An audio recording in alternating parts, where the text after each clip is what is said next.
This program contains dramatic reenactments and material that may be disturbing to some audience members. Viewer discretion is advised.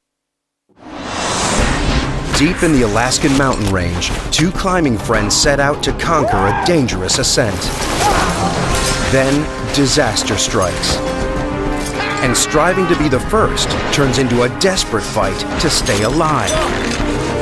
Trapped by an onslaught of avalanches, they feel the full force of nature's destructive arsenal. One man faces a gut-wrenching choice. Do you want to live? Save himself or remain with his friend and stare death in the face on I Shouldn't Be Alive.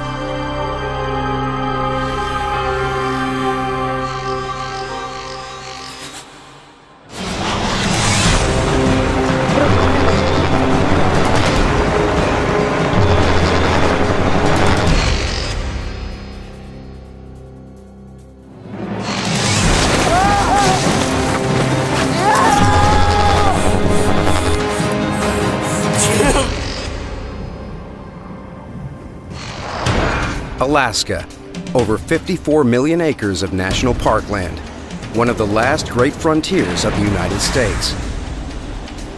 Spectacular glaciers and magnificent mountain peaks make it a magnet for climbers looking to push their skills to the limit. Like Alaskan Jim Sweeney. Okay, well, let's go. I've always been a, driven person, so I was looking for something steep and hard to do. Jim's hiking with his good friend, the man who taught him to climb, Dave Nyman. I actually started climbing when I was a little kid because Alaska's full of mountains. And you just go on hikes, so you're always climbing up something. Today is no different. The guys are climbing in their home turf in Denali National Park. They're on the slopes of Mount Johnson, an 8,400-foot peak. It's about as isolated a place as you could find yourself in.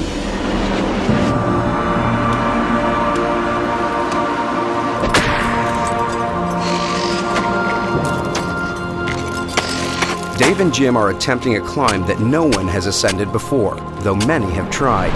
It's called the elevator shaft, a 2,000-foot ice climb in a wall of granite.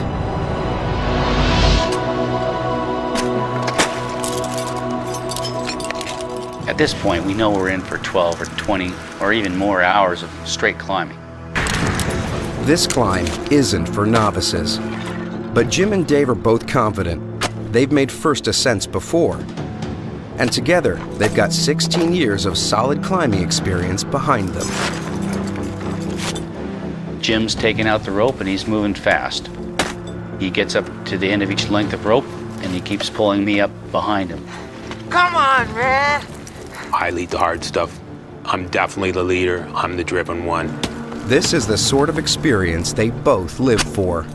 You just forget what's going on when you're going up. I'm climbing. I'm not thinking about anything else. I want to go up.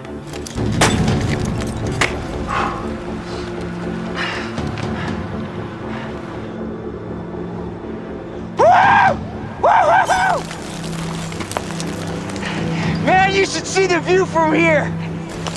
Great, Jim.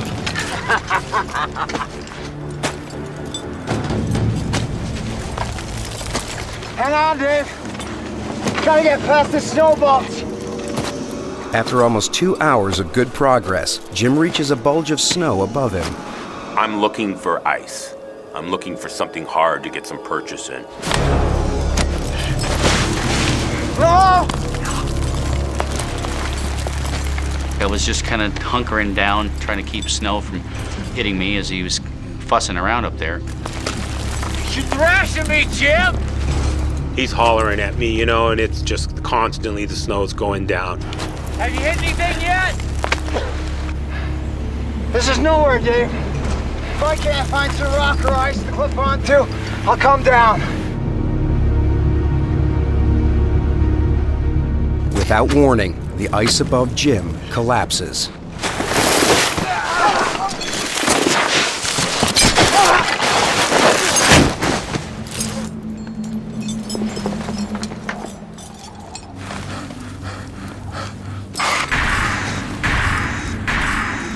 He's not moving.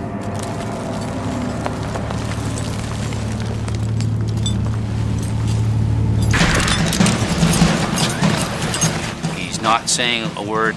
There's no response. At that point, I know I have to move really quickly. I can see blood trickling out of his nose and his mouth and his ear. Jim? I touch him, and immediately he comes to life. You can tell he's not all there. He wants to continue the climb. Dave, I've got to keep climbing. Jim, stay with me. Jim! I'm gonna get you down! If Jim is to have any chance of surviving the fall, Dave needs to negotiate a safe way of getting him down from the elevator shaft. And that isn't going to be easy. I had to transition from being more or less the follower at that point to being the leader. I knew everything was up to me from now on. Dave begins lowering his friend inch by inch, trying desperately to prevent him from colliding with the rock face on the way down. Jim, I need you to wake up! Jim!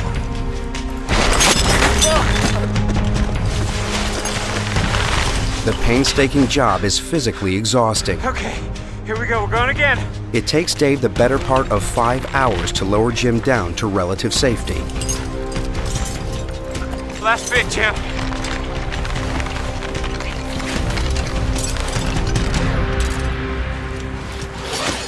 They're on solid snow now, but Jim keeps slipping in and out of consciousness. Jim! I have no memories of the fall whatsoever. None. The first thing real I remember was Dave screaming at me. Jim, wake up! Wake up! Come on, stay with me! Dave's gotten them off the elevator shaft, but they are still 5,400 feet up Mount Johnson. And in this part of the world, they're sitting ducks for avalanches. Dave knows he has to find them some protection, fast. I dig straight into the hillside and move the snow from this 45-degree face and pack it down. Okay, Jim.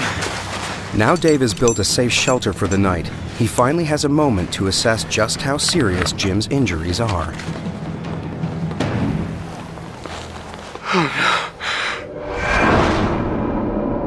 When Jim collided with the rock face, he took a terrific blow to his head, and his brain crashed into his skull. Vital nerve fibers sheared off, causing massive disruption to his brain activity. Until his body can repair the damage, Jim's going to be in a world of his own. Now, for the first time since the accident, the full force of their predicament hits Dave. If the weather turns and I don't get word out, we're going to be in a world of hurt. If I go travel alone on the glacier, am I just going to fall in a hole and Jim's left by himself anyway? There's all these different things going through your mind. You don't know what the right answer is. All Dave can be certain of is that Jim's survival is entirely in his hands. And the wrong decision could kill them both.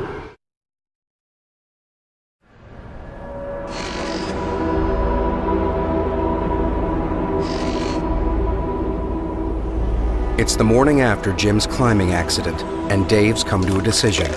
He's going to leave Jim to get help. He knows there's a ski hut 10 miles away. He's gambling that there'll be people there, maybe even a radio. Do you think you can light the stove? Don't go. I don't want you to leave me. Don't leave me. I've gotta go, Jim. I'm going for help. I'll be back in a few hours. Okay?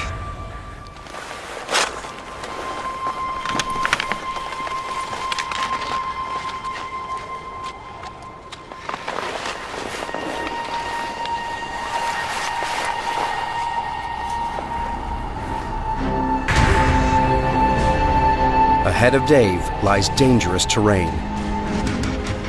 He's got to cross a crevasse-cracked glacier. This is something climbers do with a rope and a partner. To attempt it alone is to dance with death. fall in a crevasse on that glacier, there's really no hope for you. You're gone. Thoughts of Jim alone on the mountainside keep him focused and spur him onwards. Leaving a partner in that kind of situation, you might come back and he'll be buried or he'll be dead. I don't know who I am. I'm freezing. My forehead's on fire, my body's cold. I'm laying there, I'm pounding, my heart just going boom, boom, boom. The whole body's just going boom, boom, boom.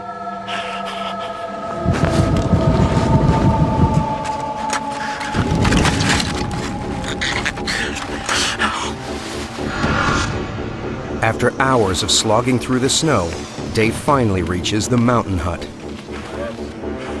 Help!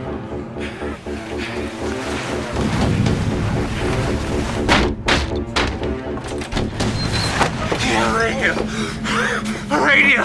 No! Oh, great. That means there's no cavalry coming today, and we can't just pick up the radio and call a plane passing overhead. Come and sit down. The group are on a skiing vacation, and one of them is an emergency medical technician. He agrees to go and look for Jim. I'm greatly heartened by this, but I am shot. Just stay here and rest up.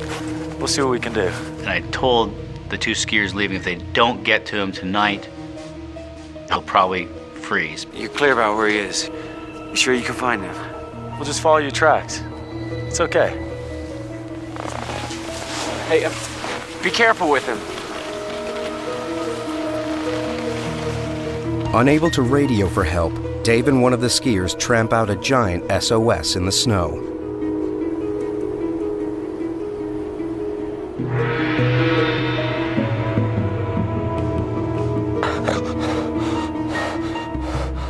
Back on the mountainside, Jim is still in and out of consciousness. I could remember my fevered brow in the snow and still being warm, but my body freezing. You know, I can remember that feeling. For Dave, it seems like his troubles are over. My newfound friends start feeding me food. They make a nice big old pot of spaghetti, garlic bread, butter. We had a real nice meal, and I started to feel a little bit guilty.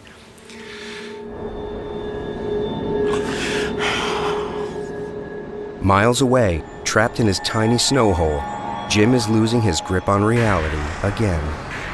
Black dreams, just as black as can be. I didn't know who I was with, where I was at. I didn't even know I was a climber. Stranded on an Alaskan mountain in sub-zero temperatures, it's anyone's guess how long Jim can hang on. Dave!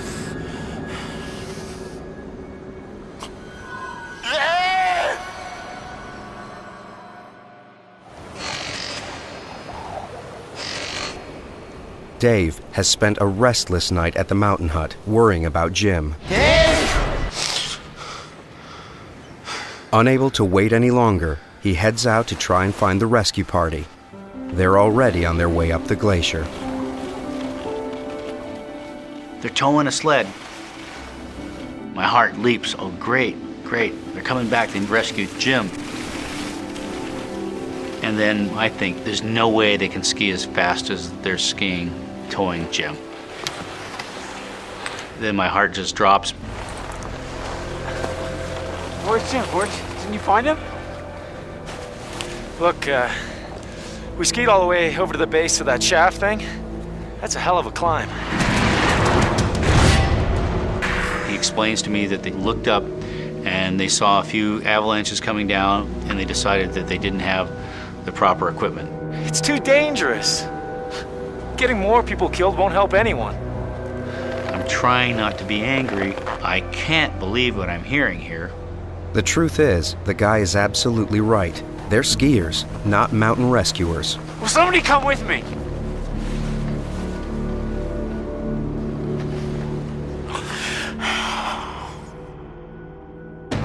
I'm taking that sleeping bag. You guys don't have sleeping bags up there? They're down bags. They're soaking wet. We'll freeze to death. You know what you're doing. You go up there, and you're gonna die. I could feel them looking at me when I was skiing because I was putting any anger I had right into my plan to save Jim. 10 miles away in a snowdrift, Jim is being buried alive. I realized I was somewhere bad. I'm totally encased in snow. I'm going, where the hell's Dave? And the clock was ticking. Every second I felt counted.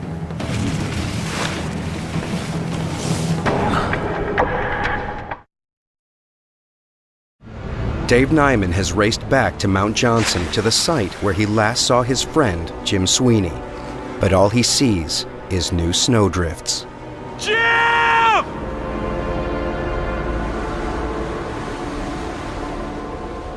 I heard probably the most beautiful sound I've ever heard. Oh. Jim! Jim! Help! And then I do, help! Oh. And I'm screaming, and I hear Dave. Jim! As I came over the rise, I saw Jim. He was buried in a snowslide. Jim? Jim?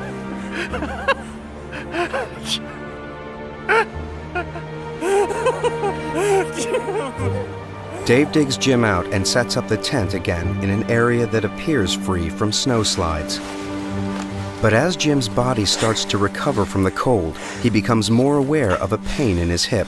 Something is very wrong. Jim, I need to take a look at your hip. The force of his fall pushed the head of his thigh bone out of its socket and backwards. It's dislocated. The bone is grinding against the sciatic nerve that runs all the way down the back of Jim's leg. It's agony. Don't touch me, man. Well, I mean it, man. I can take care of my hip. I'll stay in the bag, and you can pull me out of here. I don't think I can pull you out of here. Skiing off by myself, that's one thing, but I can't drag you out of here. Listen, there are people at the ski hut. They know we're here. Let's just hunker down and wait for help to come. Dave's positive attitude might not wash with Jim, but right now he's the one calling the shots. And they're staying put.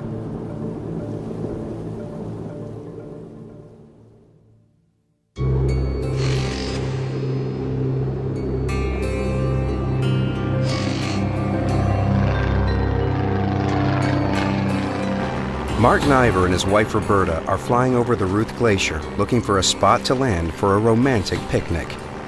It was the place that Mark had proposed to me. It was our anniversary, so we decided to go up there.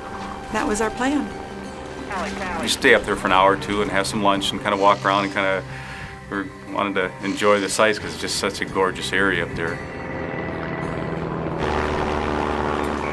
But the weather is starting to change. I don't think we should land. I think we better go home. Okay, hon.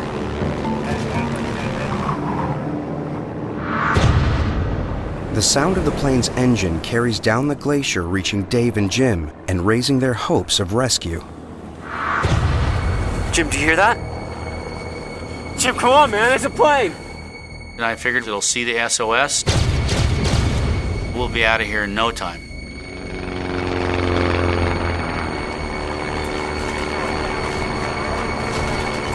Roberta, look! SOS! We gotta go in. No, we don't, Mark. Roberta doesn't want to risk landing, and for good reason. She's 7.5 months pregnant. But Mark's made his mind up. What are you doing? You just said we shouldn't land here. It's an SOS, we have to land. She's nervous, obviously, and she's telling me, Mark, we can't land. She's kind of hollering at me, and it's somewhat distractive as I'm lining up to land. Roberta's fears are well-founded.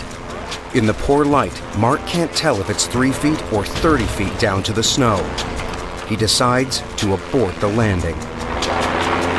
At that elevation, you know, the air is pretty thin. The engine doesn't perform at all like it should.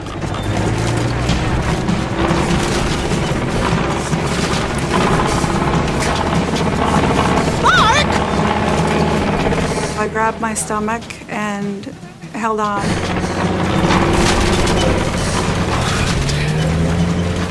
All of a sudden, we just fell out of the sky.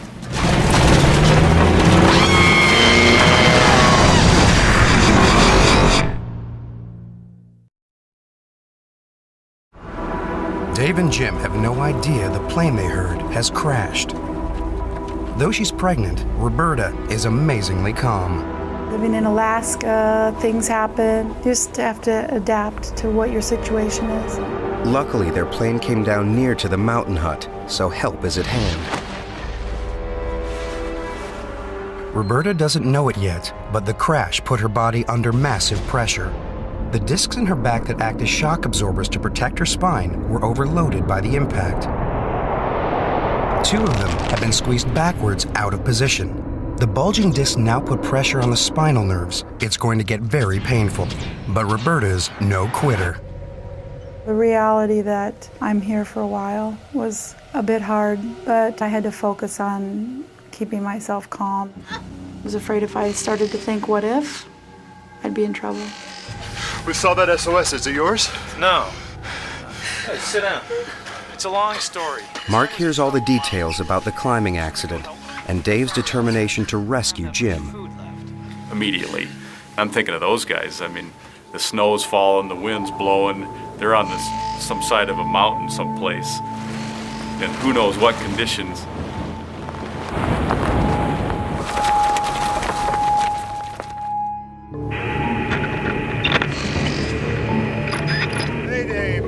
Mayday, this is Piper 173 Alpha. Mark is desperate to get a call for help out, but huge mountains surround him and block the radio signals. The only way he'll be heard is if a plane flies directly overhead. We've crashed on Ruth Glacier. Do you read me? Over. Dave and Jim have been hunkered down in their tent all day hoping for rescue. But there's been a deathly silence on the mountain until now.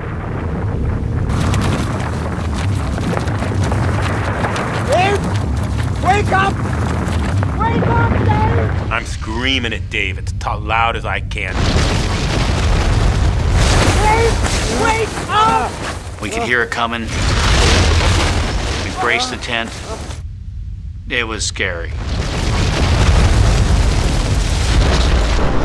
Jim and Dave are camped high on the slopes of Mount Johnson.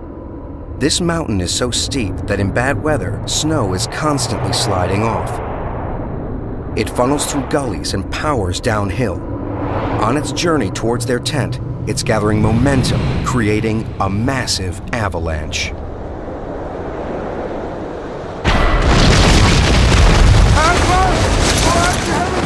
We just started praying. We really thought this was it. We thought this was the end.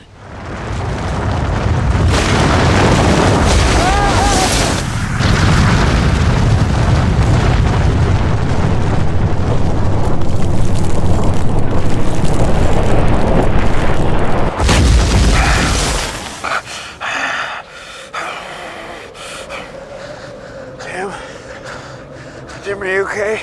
We're completely buried, 100% encased in snow. And my hips just screaming. I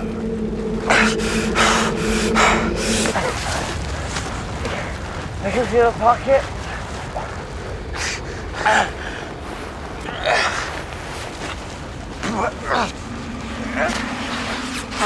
Dave digs himself out of the snow and hauls Jim from the mangled wreck of their tent.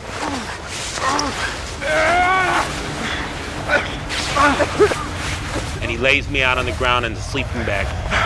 The avalanches are roaring everywhere. It's just as bad, bad. It's war. Okay, let's go.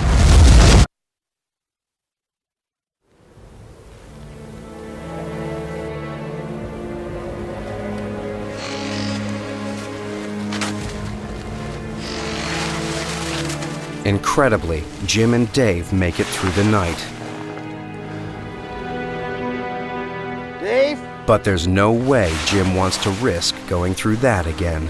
Hey, Dave. I'm ready to go. Let's go. We can't just stay here. We're sitting ducks. You gotta haul me out.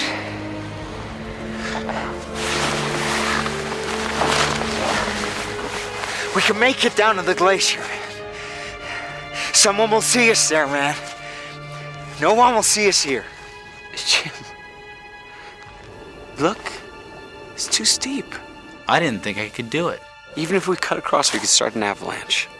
I'm pissed because we're going nowhere. What are you doing, Dave? I'm looking for a safe spot. Come off it. There is no safe spot in this whole valley. We just gotta get out of here. We're moving over there. That won't make any difference. He puts me in the bivy sack to haul me over there. I don't like anything to do with this. Dave sets up the tent in the new location. And I feel pretty good about it. I said, Jim, your worries are over, buddy. We're good here until rescue comes. You're dreaming. Just cut the bull. Quit acting all mellow. There's nothing mellow about this. You are always trying to swim upstream. What are you talking about? No, I wish I could stand up and walk off this thing. We would be down in an hour if I could stand up, We gotta fight. I want to go down, Dave. Do you want to live? Do you want to live? Then do what I tell you to for once.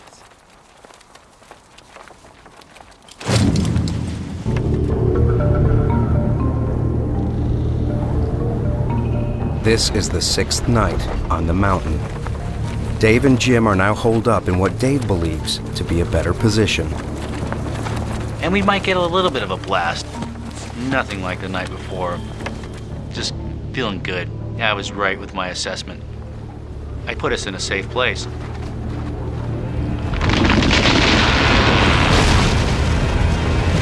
Oh, what the hell is that, Dave?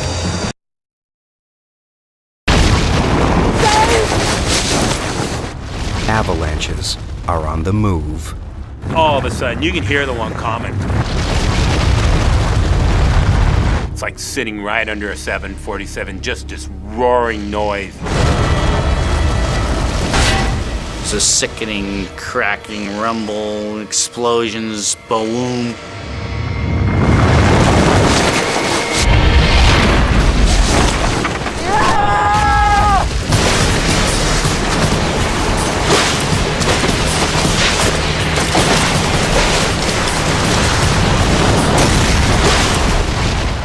We fly downhill 200 feet, 300 feet. Eventually, they come to a stop. But they've landed right in the middle of multiple avalanche paths. We're just laying out there with nothing. We can't find anything. There's nothing left, Dave! But Dave finds the most precious of their belongings, a shovel. Come on, man! This, at least, might give them a chance. He starts to dig a snow hole for protection. I'm just thinking the next avalanche is coming and the next one's taking us down the hill.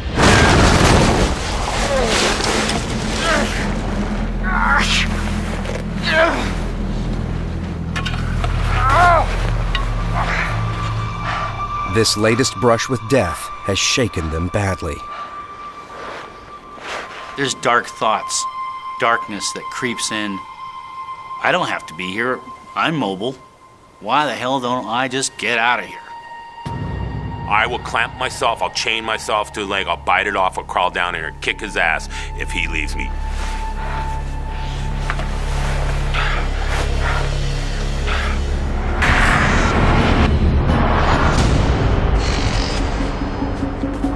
"10 miles down the glacier, Martin Iver clings onto one hope.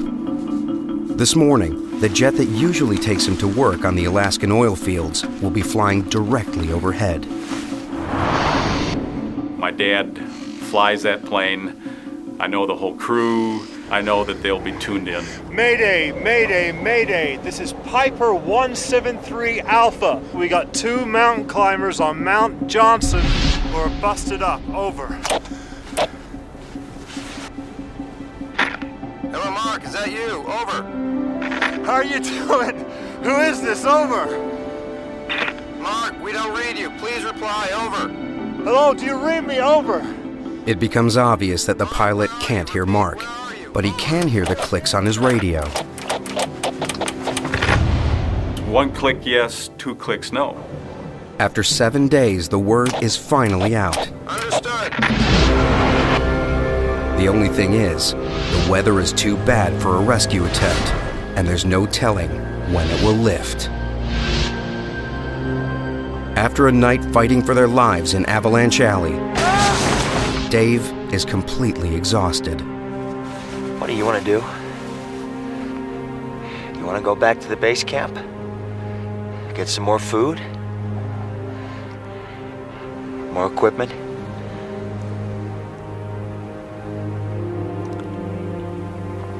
I wanted to go, but I knew if I left, I would not come back. I'll tell you what. You get me off this mountain, I will buy you the biggest, juiciest steak you've ever seen in your life with a double muskie. What do you say?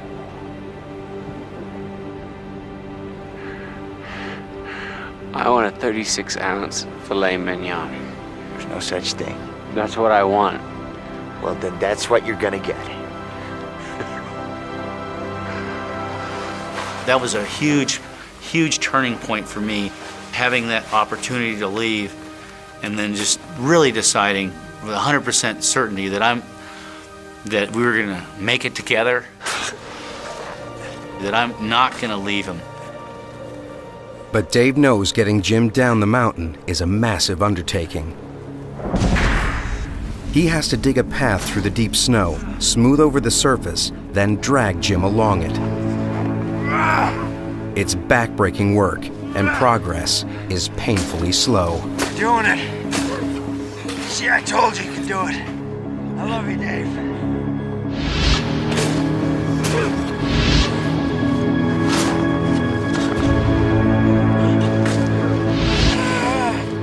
Dave makes a superhuman effort for 17 hours until he just can't go on. He's totally wiped out.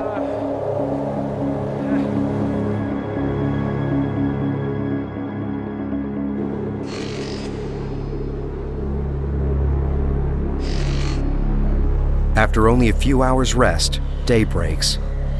It's time for the slog to continue again. Now we gotta keep going, man. Wake up, man. We gotta go.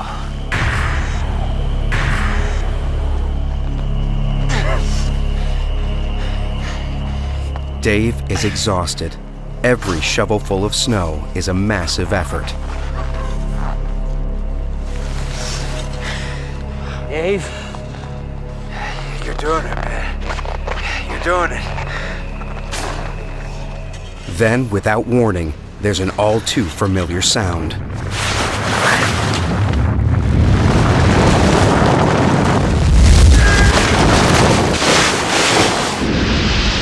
All of a sudden, we're flying downhill. I'm screaming bloody murder. And I pick up speed, and this is it. Free fall.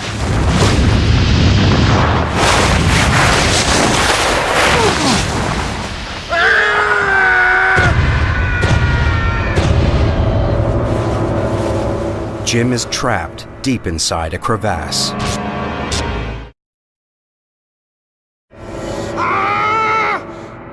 Is that it? Is that all you got?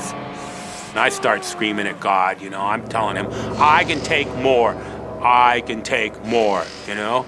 I for sure 100% can take more. Come in! I can take more! But Jim's luck, if you can call it luck, hasn't completely deserted him. I can take more! Jim! I can take it! Is that all you got? Dave has been swept deeper into the same crevasse.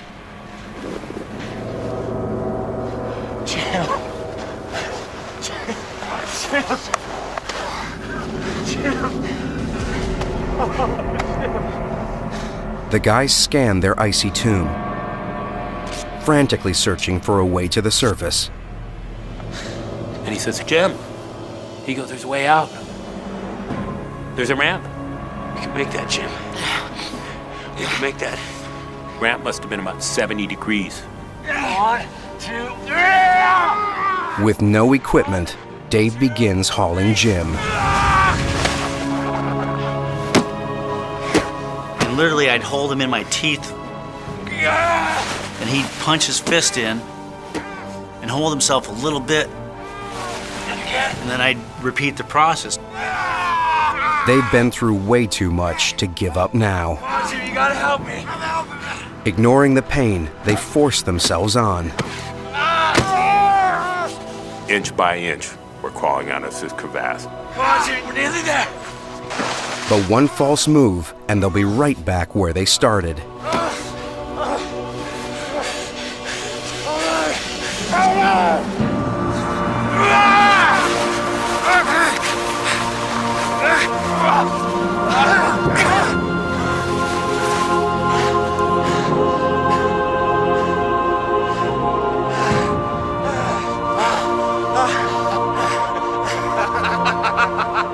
We're laughing. We're out of the crevasse. We're laughing.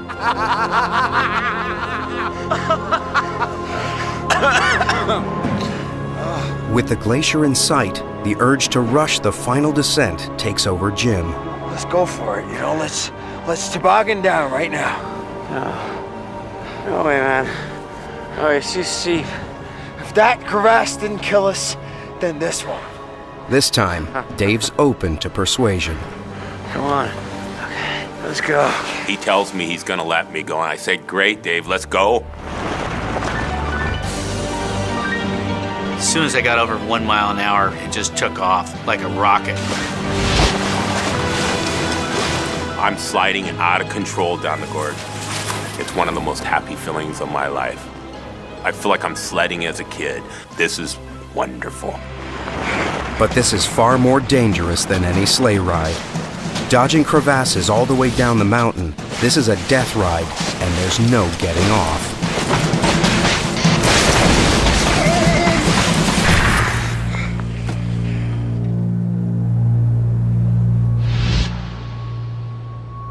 Dave and Jim have made it down to the glacier in one piece, but physically, they're shot. If we don't get picked up now, I'm gonna die soon. They don't know it, but their only hope lies with Mark Niver, and it's not looking good. The weather's still too bad for a rescue attempt. Doesn't look like we're gonna be able to get in today at all. Visibility is too bad. Over.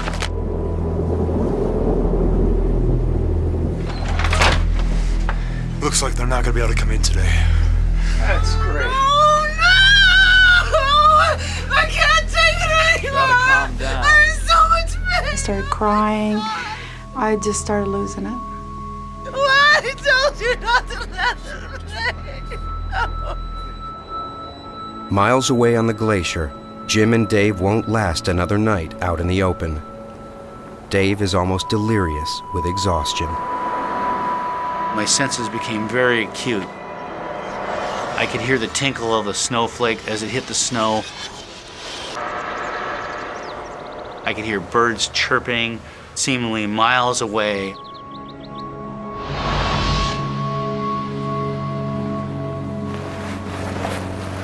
And I hear an airplane.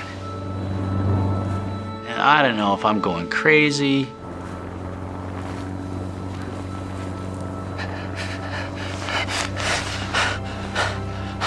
And it gets louder.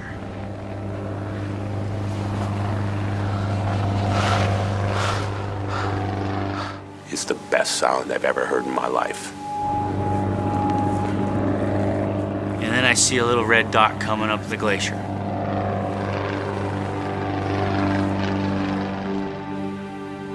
It's a huge thing. I have a hard time believing it.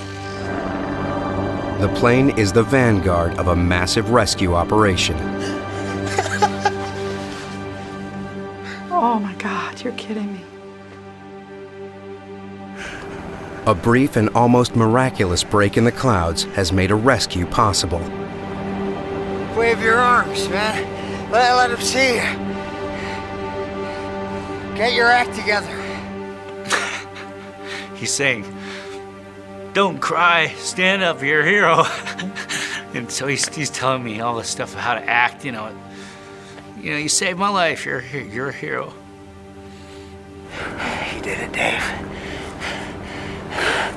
You did it. You're the hero, Dave. Stand up there. I'm staying in the sleeping bag. Shut up, Jim.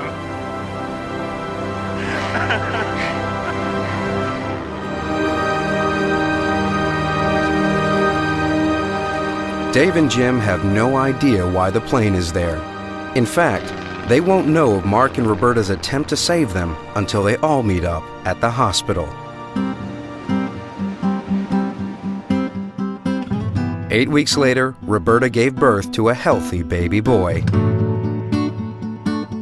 Jim spent 10 days laid up in hospital. Though he never fully recovered from his hip injury, it hasn't stopped him climbing. Now a father and an engineer, Dave doesn't climb as much as he'd like to. For his efforts to save Jim, he was awarded the Carnegie Medal for Bravery. It's the medal you got, the one you won from the president.